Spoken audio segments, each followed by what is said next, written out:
Welcome to my podcast. My name is PJ Andy Porta at samahan niyo ako and let's talk about life and how to get through it. This is my podcast, Paano Nga Ba? And today, we are going to talk about paano nga ba ang ibig sabihin ng self-love.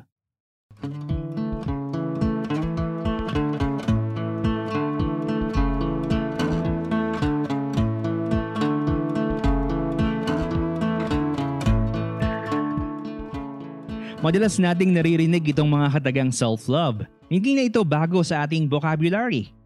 Meron pa ang kantang pinasikat noong 1985 si Whitney Houston na sabi sa lyrics, "Learning to love yourself, it is the greatest love of all." Marami-rami na ring mga celebrities, influencers, authors, and writers ang nagpro-promote ng self-love. And marami-rami na rin siguro sa atin ang na-encourage na to practice this self-love na sinasabi nila. But before someone is able to practice it, first we need to understand what it truly means. Ang self-love daw means having a high regard for your own well-being and happiness. Self-love means taking care of your own needs and not sacrificing your well-being to please others. Self-love means not settling for less than you deserve. Ito yung mga high-level definition nitong self-love. So, paano nga ba ang ibig sabihin ng self-love? Dahil iba't iba tayo, we are all unique and different from each other, so ito ring self-love means something different sa bawat isa sa atin. For some, it means prioritizing yourself or being nice to yourself or trusting yourself or being true to yourself. Para sa nakakarami, self-love is another way to say self-care or caring for yourself more. Sa mga ibang tao namang nakakarinig nito, they equate self-love in the same way as narcissism or having a big ego or excessive love and pampering of oneself. Ang sabi naman ng iba, those who practice self-love ay mga selfish person or people. So, paano nga ba ang ibig sabihin ng self-love? According to Dr. Andrea Brandt, loving yourself doesn't mean you think you are the smartest, most talented, and most beautiful person in the world. Instead, when you love yourself, you accept your so-called weaknesses, appreciate those so-called shortcomings as something that makes you who you are. When you love yourself, you have compassion for yourself. You take care of yourself like you'd take care of a friend in distress. You treat yourself kindly. You don't nitpick or criticize yourself. Self-love is a practice and it's a skill that takes time and hard work. Self-love isn't about instant gratification. A new pair of shoes or eating an entire pizza might make you feel good in the moment. But the feeling isn't lasting and could even be damaging in the long run.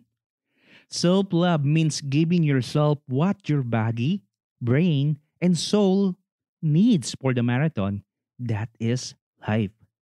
It isn't hedonism, and it isn't chasing a physical or emotional high.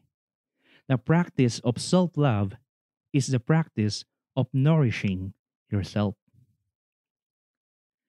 Ito yung description ng self-love na nabasa ko in its purest form. So if this is what self-love actually means, so hindi selfishness ang self-love. It is a way to make yourself well, to love others better. Ulitin natin yan. Self-love is a way to make yourself well, to love others better. Sabi nga sa quote na pamilyar tayong lahat, you can't give what you don't have. Kung pabaya ka sa sarili mo at walang pakialam sa mga pinagagawa mo sa buhay mo, like yung bisyo, labis na pagpapuyat, pagkain ng mga unhealthy foods, malamang ganyan ka rin sa ibang tao. Hindi mo rin papansinin at pababayaan mo lang din sila anumang masasama ang nakikita mong ginagawa nila sa sarili nila.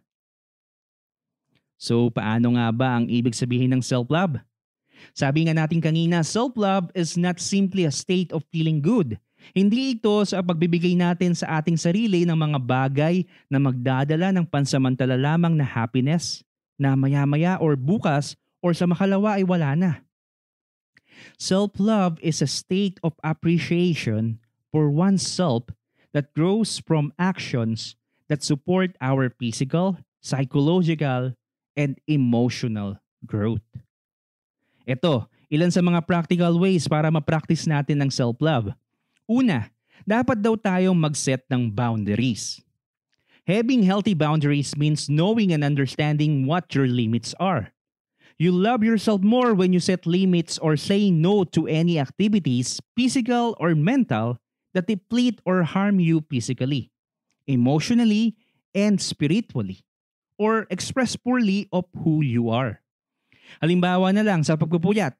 Kung favorite mong mag-marathon ng mga K-drama, to the point na nagpupuyat ka gabi-gabi para matapos mo yung series, by doing this, you are abusing yourself. Hindi ka lang aantukin kinabukasan, siguradong sasakit pa ang ulo mo at manghihina ang katawan mo, which will not just affect you, but also the people around you. Wala namang masama sa panonood ng mga movies and TV series, but set a time lang na let's say after 10 p.m. Tapos man o hindi yung pinapanood natin, ay mag-i-stop na tayong manood and ipagpapabukas na lang ang pagtapos ng mga ito. Simpleng example ito on how we set boundaries, but I hope you get the point. So, set boundaries. And dapat din we practice good self-care. You will love yourself more when you take better care of your basic needs. People high in self-love nourish themselves daily through healthy activities. Sabi nga, dapat healthy living tayo, like proper nutrition. Huwag puro chicharon kinakain natin. Exercise. Galaw-galaw din pag may time. Proper sleep. Huwag magpuyat. Healthy relationships and social interactions. Huwag lang puro sa SOCMED tayo nakikipag-mingle. If okay na ulit, after ng pandemic, meet up with friends and loved ones. Malaking maitutulong nito in our overall health. And dapat, we live intentionally. We will learn to accept and love ourselves more kahit ano pa man ang ibato sa atin ng buhay, kahit ano pa man ang nangyayari sa ating paligid when we live a purpose-driven life. Knowing your purpose in life helps you live life with integrity. People who know their purpose in life know who they are, what they are, and why they are. If your intention is to live a meaningful and healthy life, you will make decisions that support this intention and feel good about yourself. When you succeed in this purpose, you will love yourself more. If you see yourself accomplishing what you set out to do. Ilan lang yan sa mga pwedeng natin gawin to practice self-love. If you have some thoughts and suggestions, please feel free to share them in the comment section below. So, paano nga ba ang ibig sabihin ng self-love?